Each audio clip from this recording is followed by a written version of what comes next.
नमस्कार, डिबेट के number 1 show ताल ठोक में आपका बहुत बहुत स्वागत है। मैं हूं आपके साथ अनुराग मुस्कान।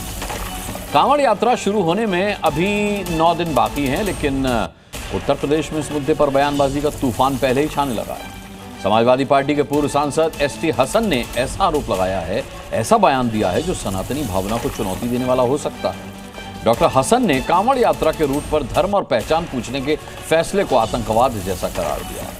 उन्होंने कांवड़ रूट पर होटल संचालकों से पहचान पूछने के नियम को पहलगाम जैसी घटना का बताया।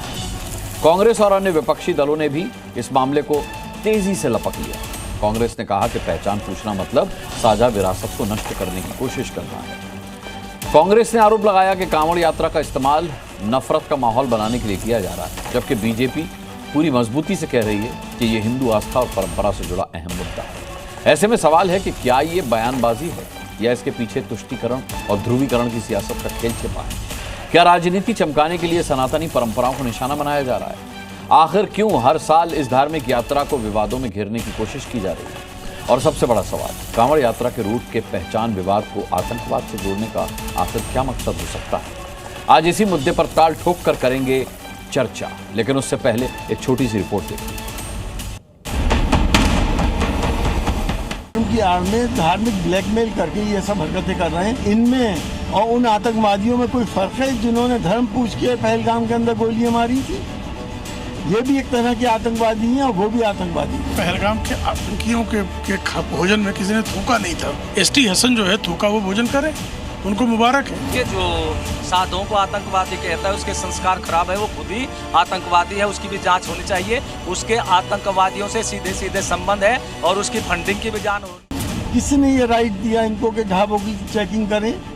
ये किसने इनको ये राइट दिया कि लोगों की पैंटें उतरवाएं? विपक्ष की जो पार्टियां हैं वो मुगलों की ब्रांड एम्बेसडर बन गई। कांवड़ यात्रा के माध्यम से आप एक नफरत का माहौल पैदा करें समाज में, वो उचित नहीं है। ये लोग असल में संस्कृति को, साझा संस्कृति को, साझा विरासत को नष्ट करना चाहते हैं। सनातन धर्म को आतंकवाद की श्रेणी में लाना ये सरासर गलत है।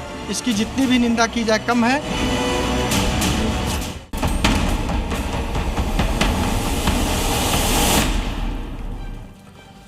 चलिए डिबेट की शुरुआत करते हैं और हमेशा की तरह सबसे पहले अपने गणमान्य पैनलिस्ट से मैं आपका इंट्रोडक्शन करवा देता हूं। आज हमारे साथ पैनल में जो मेहमान रहेंगे उसमें भारतीय जनता पार्टी से प्रवक्ता मनीष शुक्ला रहेंगे, श्रीराज नायर होंगे विश्व हिंदू परिषद से।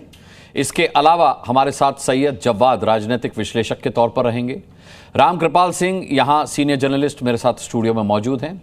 इसके अलावा हमारे साथ राजकुमार भाटी समाजवादी के पार्टी के प्रवक्ता यहाँ स्टूडियो में मेरे साथ मौजूद हैं।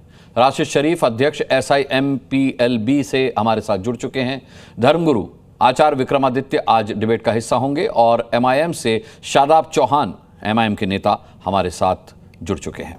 सभी का मैं बहुत बहुत स्वागत करता हूं और सबसे पहला सवाल राजकुमार भाटी जी आप ही से। ST हसन साहब ने ये जो तुलना की है, आप मानते हैं कि ये गलत तुलना है? भाई ठीक है, किसी ने अधिकार नहीं दिया कि जब आप पहचान साबित ना कर पाएं तो आपके कपड़े उतरवा जाएं।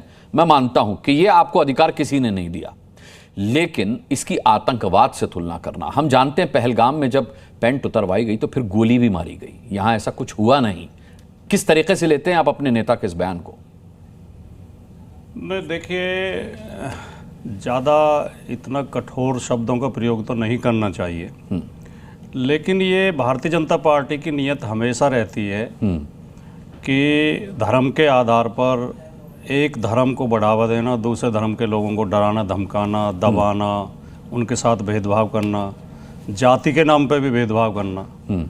कांवड़ यात्री जो आते हैं अपनी आस्था के साथ अपने धार्मिक कर्मकांड का पालन करने के लिए आते हैं, उन्हें आप अच्छी से अच्छी सुविधा दें, उनके रास्ते साफ करें, उनके सुरक्षा दें, इसमें किसी को कोई आपत्ति नहीं है। और सरकार की जिम्मेदारी बनती है कि हर धर्म के लोगों को उनके आस्था के लिए, अपने आयोजन करने के लिए अच्छा माहौल प्रस्तुत करें।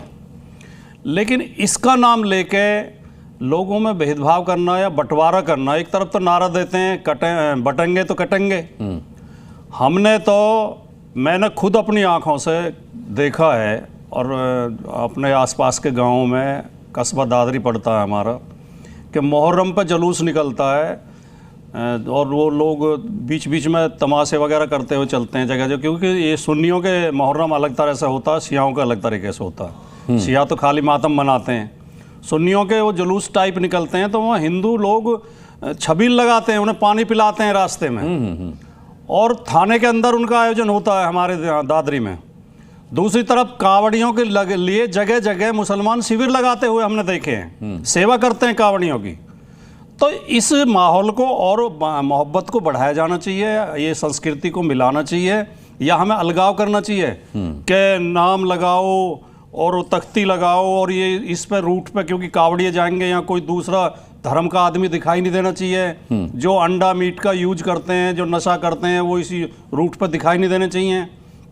क्या आप जितने कावड़िए कावड़ उठाएंगे, जो जल लेकर आएंगे, उनसे शपथ पत्र लेंगे कि उनमें से कोई नशा नहीं करता है, उनमें से कोई मांस का प्रयोग नहीं करता? क्या इस देश में, भारत में, सरकार के आंकड़े कहते हैं कि 76% लोग मांसाहारी हैं, मुसलमान तो मात्र 14% है देश में, तो क्या केवल मुसलमान ही मांस खाते हैं? नहीं, बिल्कुल आपकी बात से मैं इत्तेफाक रखता हूं भाटी साहब, लेकिन मुसलमान भी जो है वो रोजों के समय एक तय वक्त होता है जिसमें पानी तक नहीं ग्रहण करते।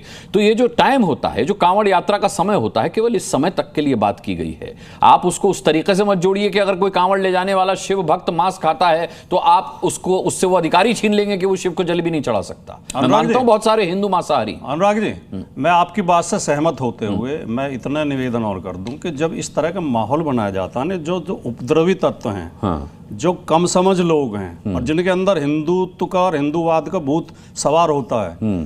पिछली बार नवरात्र के दिनों में हमारे जिले में ही एक व्यक्ति ने, जो विश्व हिंदू परिषद का पदाधिकारी है, उसने जो अंडों की ठेली लगी हुई थी वो जाके पलटनी शुरू कर दी। गलत है। और डंडा बजाना शुरू कर दिया। हालांकि पुलिस ने उसे जेल भेजा, इसी सरकार में, योगी जी की सरकार में ही, पिछले ही साल की घटना है, पुलिस ने उसे जेल भेजा। लेकिन ऐसे तत्वों को बढ़ावा मिलता है। ये जो घटनाएं होती हैं, अलीगढ़ में एक ट्रक को रोककर 4 लोगों की बुरी तरह पिटाई की गई, आपकी जानकारी में होगा। बाद में उस पर आरोप लगाया गया कि गाय का मांस मिला है, बाद में पता चला लैब में जांच होकर आई कि वो गौमांस था ही नहीं। तो ऐसी घटनाएं जो होती हैं, ऐसे तत्वों को बढ़ावा दिया जाता है। सरकार को बहुत धैर्य से सोच समझ कर निर्णय लेना चाहिए, कांवड़ियों को सुविधा भी मिल जाए और दूसरे धर्म वालों को तकलीफ भी ना हो। ठीक है, ऐसा रास्ता निकालना चाहिए। ठीक है। मनीष शुक्ला जी, जब माननीय कोर्ट तक कह चुका है कि नाम लगाने की कोई अनिवार्यता नहीं है, लेकिन चलिए, मैंने धार्मिक भावनाओं का सम्मान करते हुए यह मान लिया कि यह जरूरी है कि कोई भी मुसलमान भाई वैष्णव ढाबा या शुद्ध शाकाहारी के नाम पर दिग्भ्रमित न करे, कंफ्यूजन न फैलाए, लोगों को धोखा न दे।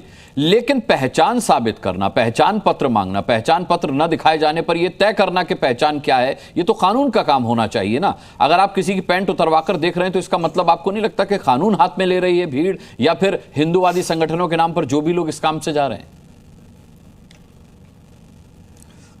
देखिए अनुराग जी, 2-3 बातें आप लोगों के डिबेट में सामने आई।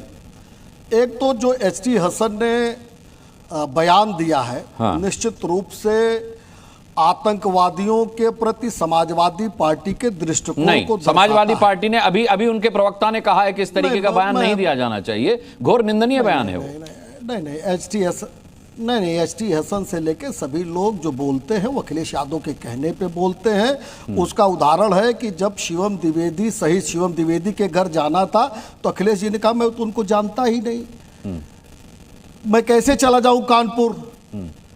तो ये इनका दृष्टिकोण है। एचटी हसन नहीं बोलते, अखिलेश यादव और समाजवादी पार्टी बोलती है, मेरा स्पष्ट आरोप है। दूसरी बात, फूड सिक्योरिटी बिल 2013 ये बाध्य करता है किसी भी दुकानदार और प्रतिष्ठान को कि एक रेट लिस्ट लगाए, उस पर प्रोप्राइटरशिप का नाम हो, क्या बेचा जा रहा है वो लिखा जाए, उसमें क्या सामग्री मिलाई गई है वो अंकित हो, और जो किचन हो साफ हो। और ये 2013 में ये भाटी जी की जो सहयोगी पार्टी है कांग्रेस, उसकी सरकार थी। तो क्या उसी समय से भेदभाव हो, ऐसा काम कांग्रेस ने शुरू करा दिया था। तीसरी बात, इन्होंने कहा कि नहीं भाई, कोई एफिडेविट लेगा कांवड़ यात्रियों से कि वो क्या खा के चले हैं। एफिडेविट तो मुहर्रम और 12 वफात के जुलूस के में शामिल लोगों से भी नहीं लिया जाता कि क्या खा के चले हैं, क्या पी के चले हैं। ये समाजवादी पार्टी की खाने पीने की पाबंदी नहीं है ना सर, तो ऐसे शब्द नहीं, वहां खाने पीने की पाबंदी नहीं है, आप सर्टिफिकेट किस बात का तो आ जाएगी। मैंने क्या कहा ना भाई, किस बात की आप सर्टिफिकेट लेंगे कांवड़ यात्रियों से, यही मैं पूछ रहा हूं। तमाम वर्जित चीजें ऐसी है जो मुस्लिम नहीं उपयोग करते, आप एफिडेविट लेंगे? या समाजवादी पार्टी का कोई नेता प्रवक्ता मुहर्रम और 12 वफात के समय में ऐसी बात बोल सकता है कि 12 वफात वाले क्या खा के चले, क्या पी के चले? नहीं बोल सकते। अरे अभी अखिलेश जी ने कहा धीरेन्द्र शास्त्री जी इतना लेते हैं, किसी भी मौलाना मौलवी से अखिलेश यादव जी ने आज तक पूछा हो, समाजवादी पार्टी ने पूछा तो बता दीजिए।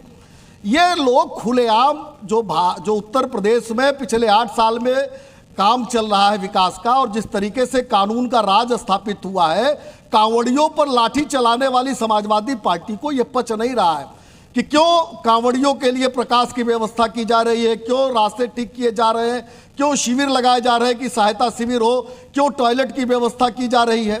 हाँ, एक बात से मैं सहमत हूं कि सबके बाद कानून को हाथ में लेने का अधिकार किसी को नहीं है। भारतीय जनता पार्टी, अखिलेश यादव संगम में डुबकी लगाकर आए हैं। तकलीफ हो, अखिलेश यादव कुंभ में संगम में डुबकी लगाकर के आए हैं, कांवड़ियों पर लाठी कैसे चलवा सकते हैं? मृत्यु कुंभ भी कहे हैं। अरे चलवाते थे उनके समय में, बरेली से लेके मेरठ तक चले जाइए, 2012 से 17 के बीच 10 घटनाएं हुई जिसमें पुलिस ने कांवड़ियों को पीटा। बरेली में दंगे हो गए, बरेली में दंगे हो गए, कांवड़ियों को पीटा गया, मरवाया गया, उन्हीं के ऊपर FIR दर्ज हुई। आप उठाइए 2013 की घटना, और उसी कुंभ को तो मृत्यु कुंभ भी कहा अखिलेश यादव ने। कैसे क्या क्या तो ममता बनर्जी ने कहा था, अखिलेश यादव ने थोड़े कहा था। ना, ममता बनर्जी ने कहा था मृत्यु कुंभ। आप उठाइए ना, 50 बयान मैं अखिलेश यादव का दिखाऊं अनुराग जी न्यूज पे, मैं चैलेंज के साथ कहता हूं कि जब शुरू नहीं हुआ था तब से लेकर और खत्म होने तक इन्होंने अनाप शनाप क्या बातें कही। दरअसल ये लोग सनातन धर्म और हिंदू धर्म के प्रति इस तरह के शब्दों का प्रयोग करके आतंकवादियों के प्रति सॉफ्ट बातें बोल के ध्रुवीकरण और तुष्टीकरण करना चाहते हैं। ये चाहते हैं कि उत्तर प्रदेश 2017 के पहले का उत्तर प्रदेश हो जाए, हर तीसरे दिन दंगे हो, जाति वैमनस्यता बढ़े, और इसके पक्षधर ये लोग हैं, और TN हसन जैसे लोग मुख गए केवल ST हसन दिमाग अखिलेश राजकुमार भाटी जी, क्या इसके अलावा कोई रास्ता नहीं बचाया कि समाजवादी पार्टी जाति विद्वेष फैलाए, जैसा कि मनीष शुक्ला जी कह रहे हैं? देखिए, मैं बड़ी शांति से मनीष शुक्ला जी का एक एक शब्द सुन रहा था, और मैं इसलिए शांति से सुन रहा था कि मैं समझ सकूं उनकी नीयत क्या है। मनीष शुक्ला को केवल राजनीतिक लाभ देखना है, केवल समाजवादी पार्टी बीजेपी करना है। कह रहे हैं 12 वफात पे तो सरकार है, राजनीतिक लाभ तो समाजवादी पार्टी को देखना होगा ना। ये तो ऑलरेडी लाभान्वित है। उनके आप शब्दों पर ध्यान दें। पहली बात तो ममता जी के बयान को अखिलेश जी का कह के पेश कर रहे हैं। हाँ। अखिलेश जी ने कभी नहीं कहा कि मृत्यु कुंभ था, और उसमें मौतें हुई थी, और अब रिपोर्ट आ गई है, जो आप सबने देख लिए, 82 मौतों के तो सबूत आ गए हैं। आपके मुख्यमंत्री लगातार झूठ बोलते रहे और मौतों को छिपाते रहे। दूसरी बात, मनीष जी, आपकी पार्टी में कोई इतने हिंदू तीज त्योहारों को नहीं मनाता होगा और इतना हिंदू तरीके से पूजा पाठ नहीं करता होगा जितना अखिलेश जी के घर में होता है। तो आप ये हिंदू होने का सर्टिफिकेट बांटना बंद कर दीजिए। इसका आपको कोई अधिकार नहीं। बीच में नहीं, बीच में नहीं, बीच में नहीं, पता है, बीच में नहीं, बीच में और को बताइएगा मनीष भाई, बीच में नहीं, बीच में नहीं। हिंदुत्व का भूत कह रहे थे आप मनीष भाई, गलत। अब आपके पास किसी मुसलमान तर्क नहीं होते हैं तो आप चिल्लाना शुरू कर देते हैं। कह दो, ये बीजेपी की पहचान बन चुकी है। बताओ हिंदुत्व का भूत क्यों बीच में चिल्ला रहे हैं आप? मैं आपके बीच में बोला था, एक भी शब्द बोला था मैं। अरे आप बोलना देंगे मुझे? नहीं बोलना देंगे। मुसलमानों का चिन्ह को नहीं, मैं चुप हो जाता हूँ।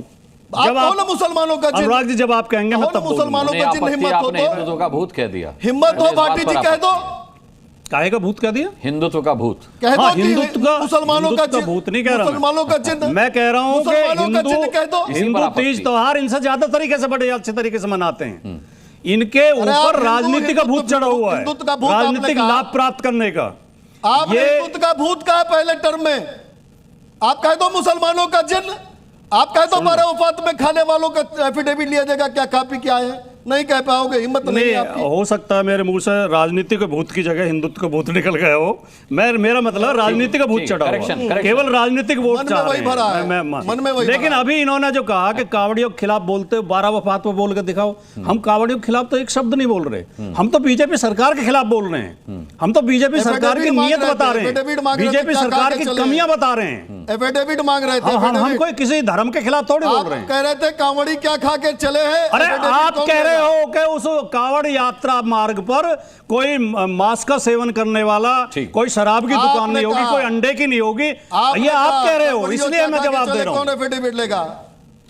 ठीक है, श्रीराज नायर जी को लाता हूं। श्रीराज नायर जी, विवाद को विराम देने के लिए या फिर कोई विवाद ही ना हो, बहुत अच्छा तरीका हो सकता है, और मुझे लगता है सरकार में इतने ज्ञानी लोग बैठे हैं, किसी के दिमाग में आना चाहिए था कि अगर आपको कांवड़ियों का हित करना है, अगर आपको बताना है कि हाँ ये शुद्ध शाकाहारी भोजनालय है, ये वैष्णव भोजनालय है, क्यों नहीं सरकार एक सर्टिफिकेट या फ्लैग दे देती, सरकार सर्टिफाइड की, उससे विवाद ही खत्म हो जाएगा। आप कोई किसी नाम से बैठा रहे, कांवड़िए वहीं जाकर खाएंगे जिस पर ग्रीन फ्लैग लगा हुआ है, शाकाहारी फ्लैग लगा हुआ है। क्या ये तरीका सही नहीं है, या फिर आपको विवाद ही शोभा देता है इसीलिए आप विवाद होने दे रहे हैं, जिस तरीके का विपक्ष इल्जाम लगा रहा है? देखिए, विवाद कौन कर रहा है ये हम सब जानते हैं। अब जो है 2027 में उत्तर प्रदेश के विधानसभा के चुनाव है।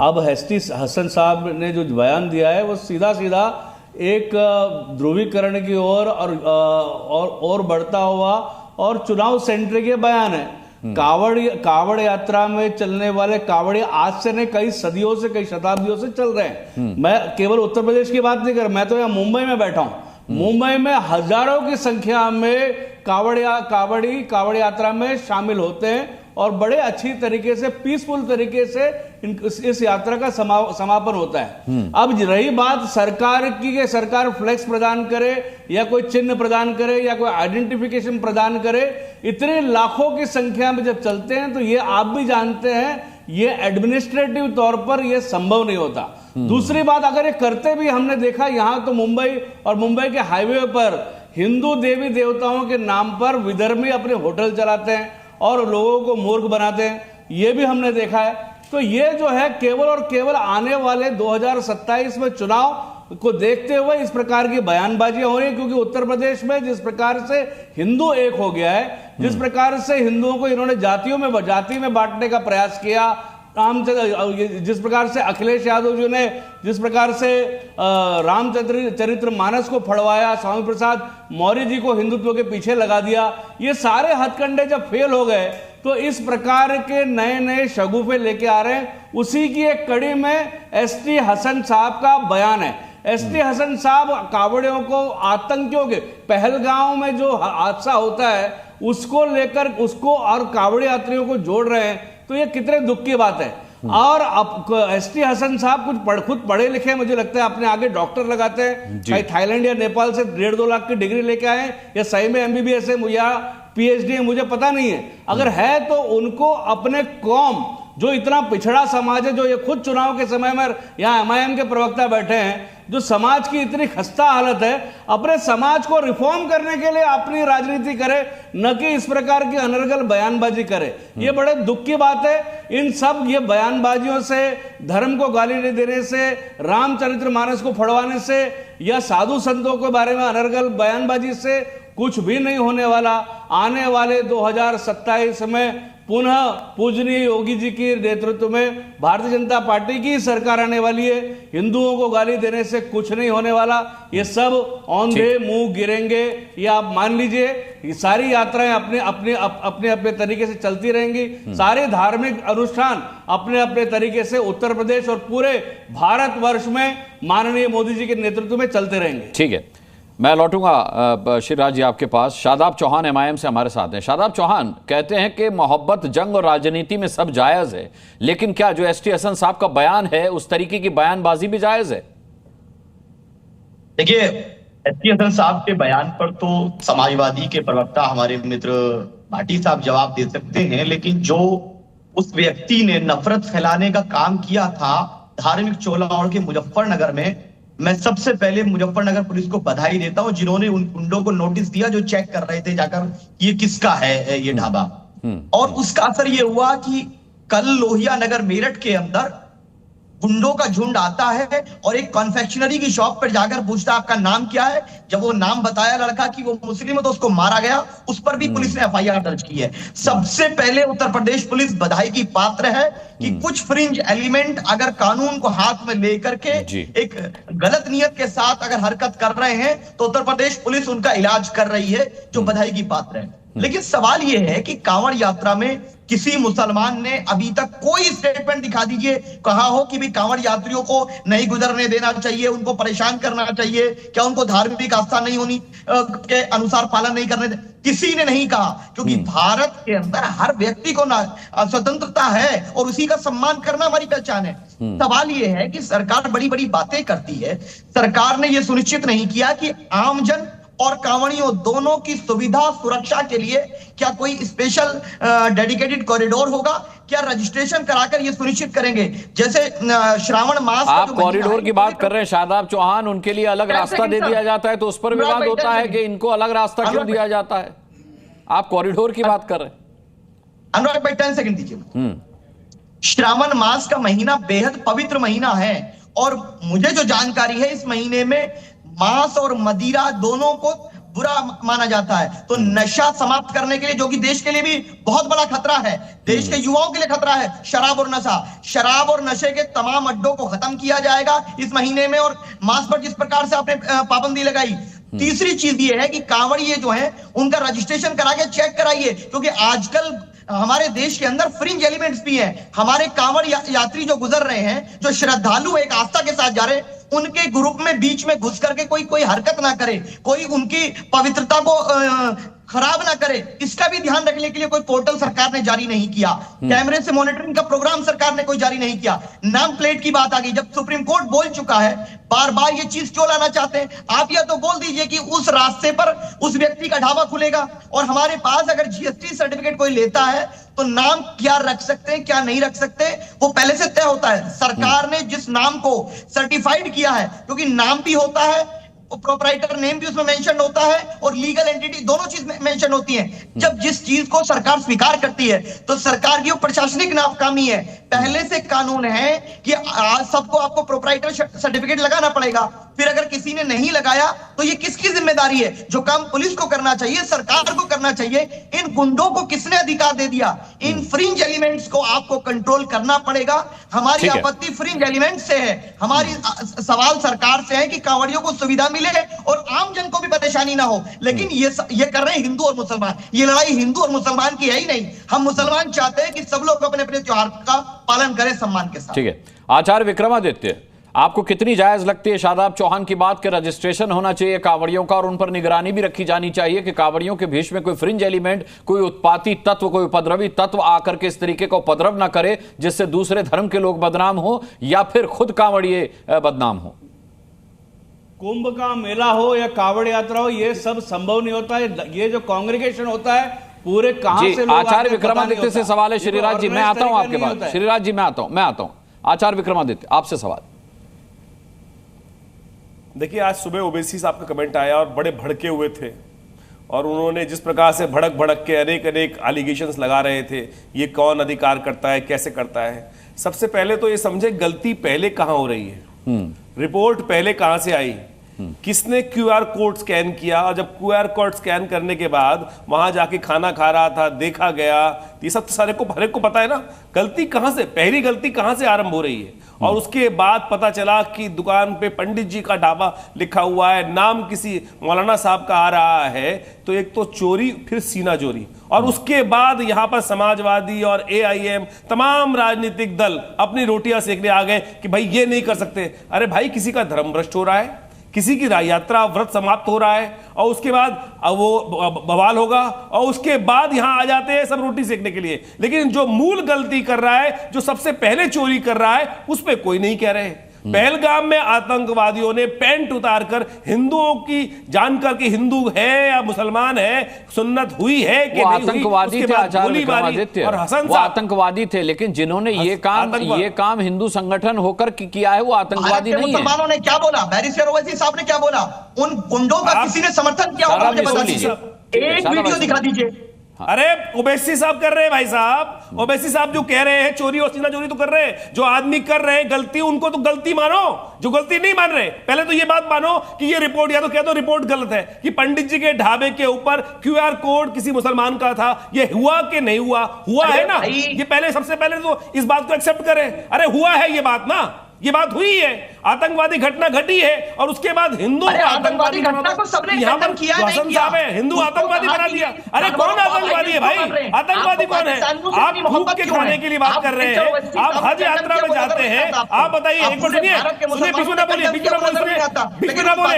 अरे ये ओबीसी साहब के जो प्यादे हैं, आप बैठ के बीच में बोल रहे बात कर रहे हैं। हलाला हज के टाइम पे हलाल होना चाहिए, हज हलाल होनी चाहिए, नहीं होनी चाहिए। हज के टाइम पर हलाल होनी चाहिए हर चीज, लेकिन यहाँ पर हिंदुओं की यात्रा पर कुछ भी होगा, लेकिन वहां पर मुसलमान बीच में आएगा। और अभी भाटी साहब बैठे थे यहाँ पर, भाटी साहब बोल रहे हैं कि मौलाना लोग के जो जाते हैं शिया सुन्नी जो आते हैं उसमें हिंदू जाते हैं। अरे हिंदू तो सपोर्ट करते हैं, लेकिन मुसलमान जो खाना खिलाते हैं, थूक के खाना खिलाते हैं, वो बात बताइए ना। वो नहीं, भाटी साहब खाना, भाटी साहब खाएं, अखिलेश यादव खाना खाएं। अरे बदतमीजी आप कर रहे हैं, अरे आप बदतमीजी कर रहे हैं। आप पेशाब पिला रहे हैं, आप पेशाब पिला रहे हैं। घटना घटी कि नहीं घटी? अरे घटना घटी कि नहीं घटी? अरे तुमको पेशाब पीना है तुम पियो, तुमको पेशाब पीना है तुम पियो। मुझे बताइए पेशाब पिलाया नहीं पिलाया? गाजियाबाद। सैयद जवाद, मैं सारी चीज़ें सही मानता हूं जो शादाब चौहान ने कही, मैं सारी चीज़ें सही मानता हूं जो राजकुमार भाटी कह रहे हैं, लेकिन ये जो वैष्णो ढाबा है, ये जो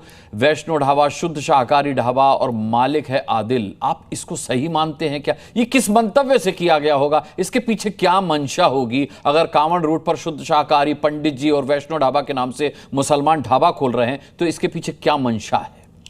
जी अनुराग भाई, बहुत बहुत धन्यवाद आपको और आपके सभी दर्शकों को मेरा जय हिंद, जय संविधान। आपने लोगों की मंशा पूछी, मुझे तो इसमें मंशा जो है भारत की संस्कृति की नज़र आती है, आपसी भाईचारे की नज़र आती है। पूछिए क्यों? वो इसलिए, जैसे मैंने कल भी उदाहरण दिया, जैसे एक बड़ी बीफ कंपनी के जो एक्सपोर्टर हैं अल कबीर, उसको चलाने वाले कौन हैं? अल अरेबियन बीफ एक्सपोर्ट चलाने वाले कौन हैं? उनके नाम भी उजागर करें। ऐसे लोग जो कंपनियां चला रहे हैं या बीफ एक्सपोर्ट कंपनियां चला रहे हैं, जो सरकार को और भारतीय जनता पार्टी को चंदा देते हैं, उनके पास कितनी बार लोग गए जा करके। दूसरी सबसे बड़ी बात, भारतीय जनता पार्टी और आचार्य जी सुन लीजिए, अंदर हलाल सर्टिफिकेशन उसको मिलेगा जिसमें कोई हिंदू काम नहीं करेगा। हलाल सर्टिफिकेशन के अंदर एक कंडीशन होती है, हलाल सर्टिफिकेशन के अंदर। अभी डिबेट हलाल पे नहीं हो रही है, अभी जिस मौजू पे हो रही है। यहाँ सुनिए, अरे भाई रुकिए अनुराग भाई, कि उसके अंदर कोई हिंदू काम नहीं करेगा। ये बताइए, ये हज यात्रा वाले जो है वो हलाल ही सब कुछ खाएंगे, तो क्यों भैया? हो गया भाई, फुटेज खाली हो गया, आपका हो गया, इतनी फुटेज क्यों खाते हैं भाई को? सुनिए, लेकिन जो हिंदुओं को थूक के खिला दो वो भाईचारा, यानी थूक के खाएं तो भाईचारा। कौन खिला रहा है? कौन थूक के खिला रहा है भाई? नहीं, ये गलत बात है, कोई जबरदस्ती थोड़े खिला रहा है। कोई हो सकता आचार्य विक्रमादित्य को कोई खिला गया, जबरदस्ती थोड़े खिला रहा है। तो कांवड़ियों के विवेक पर निर्भर करता है ना, उनकी इच्छा पर कि वो कहां जाकर खाते हैं। अनुराग जी, मैं समझ रहा हूं आपकी बात। याद है गाजियाबाद का जूस याद है? पिछले साल मैं और अरे तो सर, जूस पिलाने वाला कोई फ्री में जूस थोड़े पिला रहा था। पिछले साल मैं और आप केले अरे भाई, तो पिछले साल मैं और आप केले खाने गए थे ना? हाँ, आपको याद है? हमने खाए थे, मुजफ्फरनगर में केले खाए थे, आपके साथ उपस्थित थे। हमने कहा था, उस पर नाम लिखा था मुसलमान का, हमने कहा केले दे दे, हम खाएंगे। लेकिन यहाँ पर बैठे हैं, यहाँ पर आके जो स्थिति बचा रहे हैं वो समझ नहीं आ रही इनके। ठीक, अब जवाद भाई को सुन ले। अब बस थोड़ा सब्र कर लीजिए।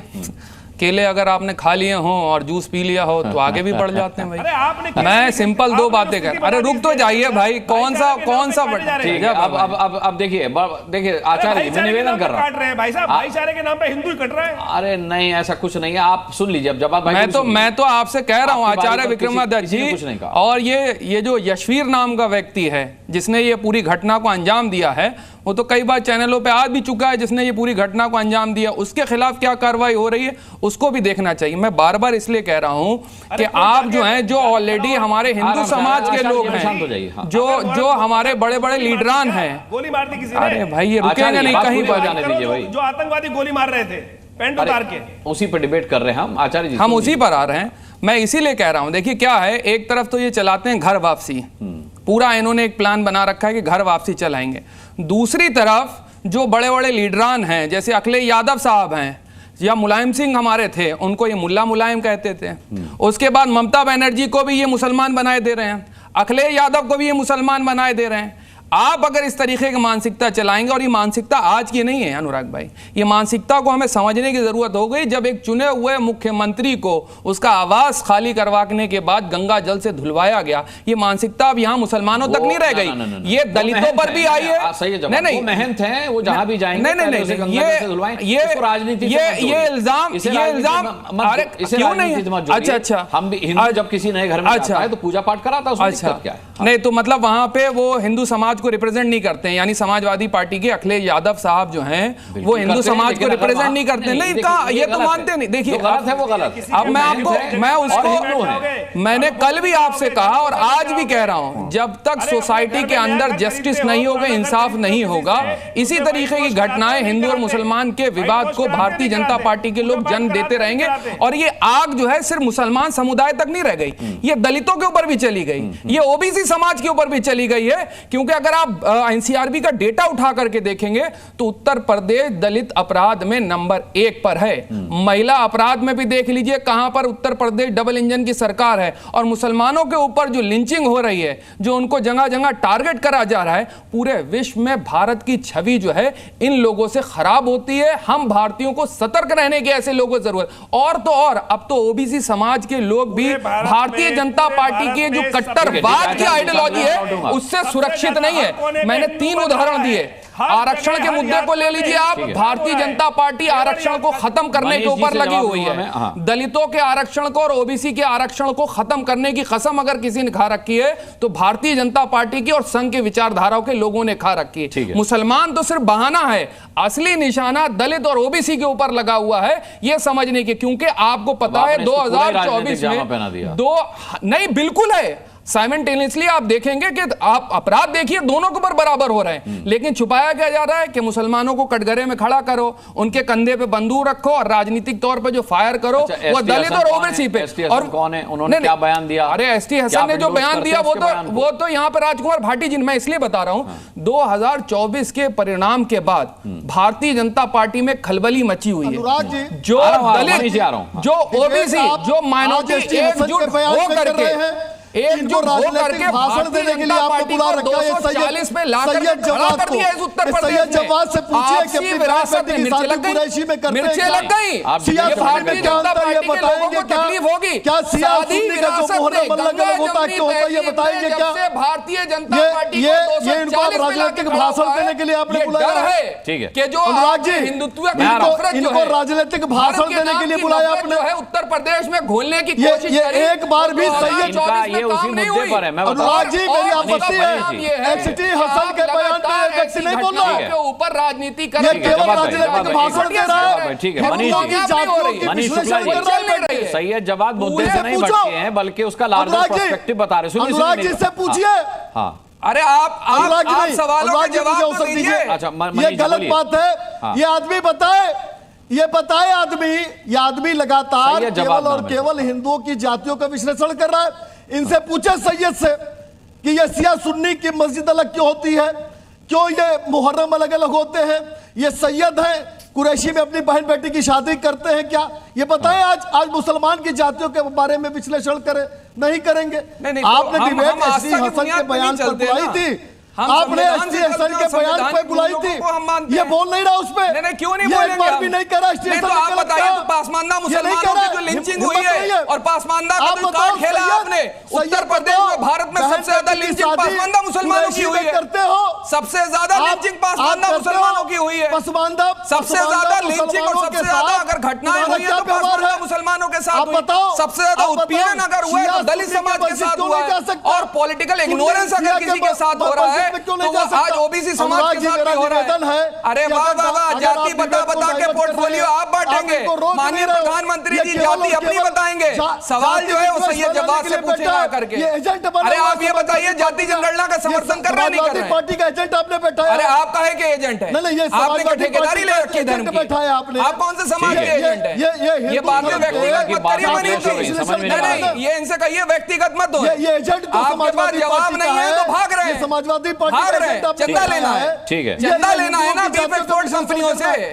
अरे चंदा लेना है बीफ एक्सपोर्ट कंपनियों से, मिल जा रहा होगा। शिया और सुन्नी में क्या अंतर है? आप इनसे पूछो। अरे आपकी सरकार है, 20 पेट्रोल कंपनियों से चंदा मिलेगा। ठीक है, मैंने कल भी कहा लॉजिक आप जो लोग टारगेट कर रहे हैं वो इसलिए अनुराग भाई टारगेट कर रहे हैं हिंदू के बारे में बताएंगे, अनऑर्गेनाइज्ड सेक्टर है जो हमारी ठीक है, मैं राशिद शरीफ को करता हूं, फिर रामकृपाल सिंह के पास लगातार बोलेंगे मेरे बीच। ठीक है, दोनों की बात ये लिंचिंग कर लेंगे, एक साथ बोल रहे हैं, करने लगेंगे यहाँ पर, ये डिबेट में भी लिंचिंग करेंगे, बोलने नहीं देंगे आपको। हिंदू डिबेट में भी लिंचिंग करेंगे आप, हमें पता है, ये लिंचिंग करवाएंगे, बोलने नहीं देंगे, बिल्कुल नहीं बोलने देंगे, ये बिल्कुल नहीं बोलने देंगे।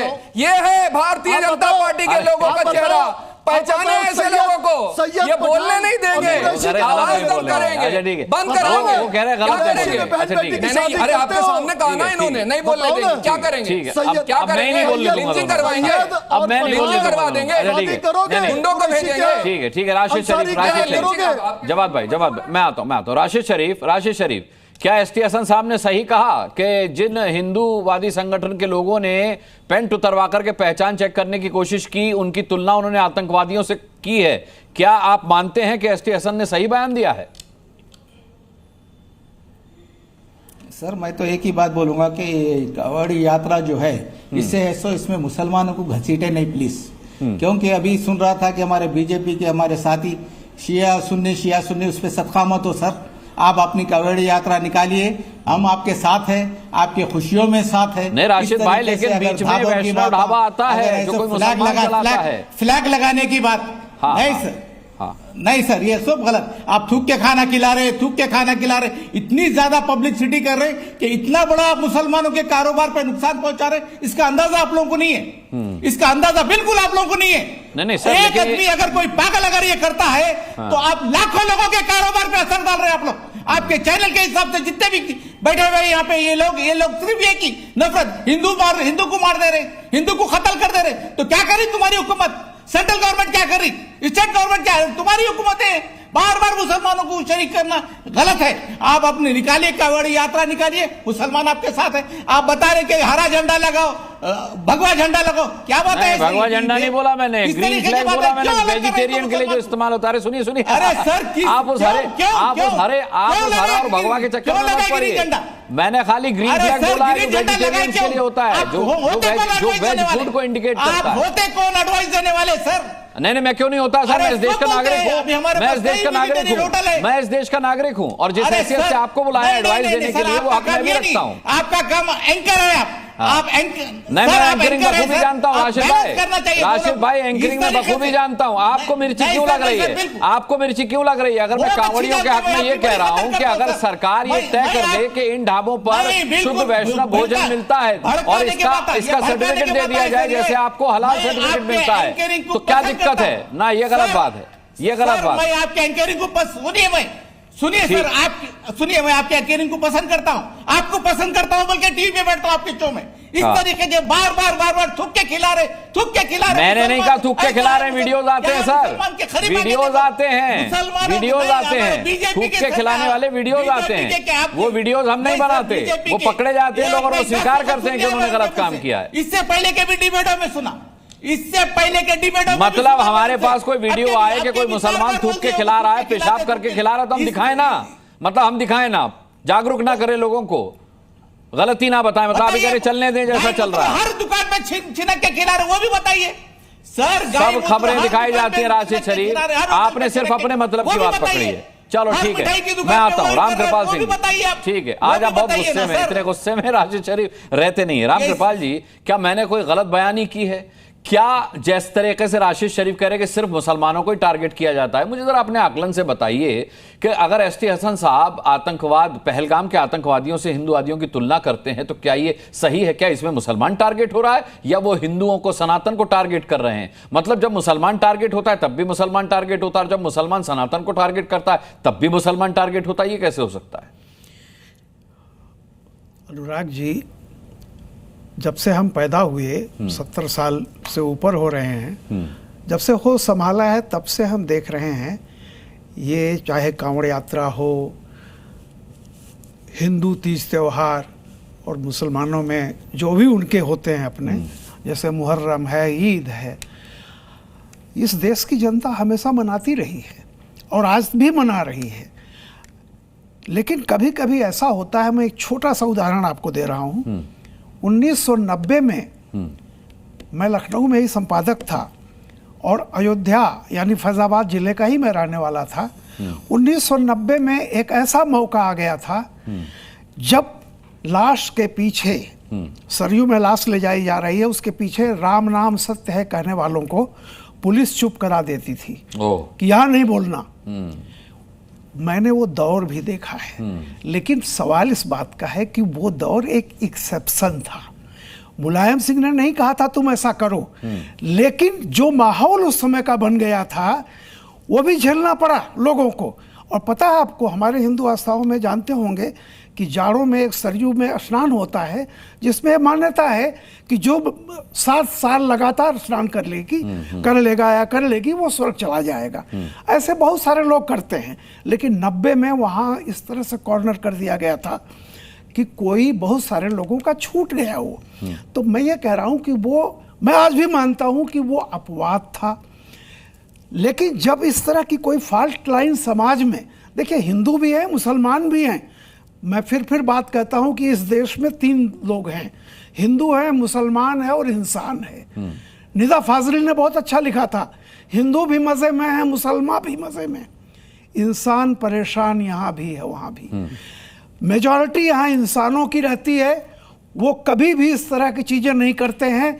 लेकिन सियासत को ये पता है कि वोट को एकजुट करने में या वोट को अपनी तरफ तब्दील करने में सबसे आसान नुस्खा है धर्म की राजनीति और जाति की। ये आप किसके लिए कह रहे हैं, बीजेपी के लिए? दोनों के लिए।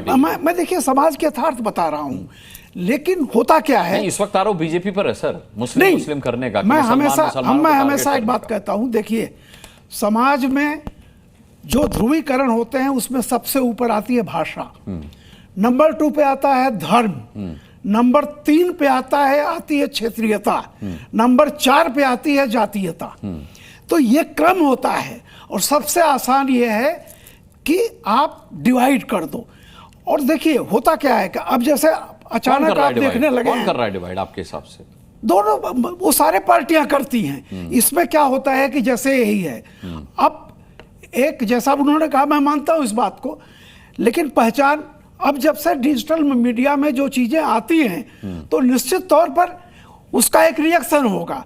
लेकिन मैं एक छोटी बात कहता हूं, जो बात हसन साहब ने आज कही है, क्या वो कहना जरूरी था?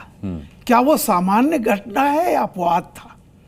मैं एक बात पूछता हूं, अगर किसी ने जाकर के कर लिया सबका कांवड़ में, मान लीजिए किसी ने कोई जाति कर दी, तो क्या इतनी बड़ी घटना हो गई कि आपको उसको पहलगाम के आतंकवादियों से उसकी तुलना करनी पड़ी? यही होता है। बारूद बिछा है, आप एक तीली जलाते हैं, कहते हैं मैं तो तीली जलाया था, मैंने तो फेंक दिया, देखा ही नहीं। एक तरफ बारूद है, एक तरफ पानी है, मर्जी आपकी है। तो ये जब बारूद की तरफ तीली फेंकी जाती है, तब इस समाज में ऐसा होता है। हजारों सालों से हरिद्वार जाते हैं लोग, हमारे सरयू में कांवड़ यात्रा लेके जाते हैं, कहीं कुछ नहीं हो रहा था। अब ऐसा लग रहा है कि जैसे ये जो बैमनस की लाइन है कि पूरे देश में फैल गई है। ठीक है, सिर्फ चुनाव आ रहे हैं, चुनाव के लिए मैं फिर कह रहा हूं, जब इस तरह की चीजें होंगी, आज पहली बार नहीं हो रहा, पिछले चुनाव अभी दूर है रामकृपाल जी। मैं सिर्फ कांवड़ यात्रा पर मनीष शुक्ला जी से पूछना चाहता हूं कि भाई ऐसी क्या व्यवस्था होगी जो बैमनस से ना फैले, जो लोग कानून अपने हाथ में ना लें, ऐसी क्या व्यवस्था होगी? बिल्कुल अनुराग जी, देखिए सरकार के नाते योगी आदित्यनाथ जी की सरकार ने वहाँ सुरक्षा की मुकम्मल व्यवस्था की है। वहाँ जिन लोगों ने इस तरह की घटना को अंजाम दिया उनके ऊपर FIR दर्ज की गई है। किसी को भी कानून को हाथ में लेने का अधिकार उत्तर प्रदेश में योगी आदित्यनाथ जी की सरकार में नहीं है। ये आपकी डिबेट के पहले ही FIR दर्ज कर ली गई थी। आज आपने डिबेट HT हसन के बयान पर बुलाया था, जो समाजवादी पार्टी के नेता है, सांसद रहे हैं, अखिलेश यादव करीबी है। यहाँ बैठे पैनल पे कोई उनको कंडेम नहीं कर रहा है, कोई राजकुमार भाटी ने साफ तौर पर कहा है कि ये बयान उन्हें नहीं देना चाहिए। उनके प्रवक्ता, उनकी पार्टी के ऑफिशियल प्रवक्ता ये बात कह रहे हैं। नहीं जी, उन्होंने कहा थोड़ा कड़ा शब्द प्रयोग कर दिया। उनको कोई गुरेज नहीं था, उन्होंने कहा थोड़ा कड़ा शब्द प्रयोग कर दिया। पहलगाम में गोली मार दी गई, यहाँ तो ठीक है, यहाँ FIR दर्ज है, पैंट उतारी गई कि नहीं उतारी गई, जांच का विषय, उसकी जांच हो रही है। बयान के आधार पे आपने कह दिया कि सरकार और कानून व्यवस्था हरकत में आए और इस तरीके से किसी को भी कानून में हाथ लेने की इजाजत न दी जाए। राशिद शरीफ मेरी बात पर नाराज हो गए, जो हलाल सर्टिफिकेट देख करके खाना चाहते हैं, लेकिन उनको दिक्कत थी कि कांवड़िए वेजिटेरियन सर्टिफिकेट देख करके खाएं। ये थोड़ा सा आपत्तिजनक है। बहरहाल कानून को अपना काम करना चाहिए, कायदे से सजग रह करके, और सरकार को पूरी निष्पक्षता के साथ धर्म की रक्षा के लिए, समाज की रक्षा के लिए काम करना चाहिए। इस उम्मीद के साथ मैं सभी पैनलिस्ट का बहुत बहुत धन्यवाद करता हूं। आप दर्शकों का भी ताल ठोक के देखने के लिए बहुत बहुत धन्यवाद। कल शाम 5 बजे फिर एक मुद्दे के साथ ठोकेंगे ताल, पूछेंगे सवाल। तब तक के लिए अपना बहुत बहुत ख्याल रखिएगा। मुझे अभी के लिए इजाजत दीजिए। नमस्कार।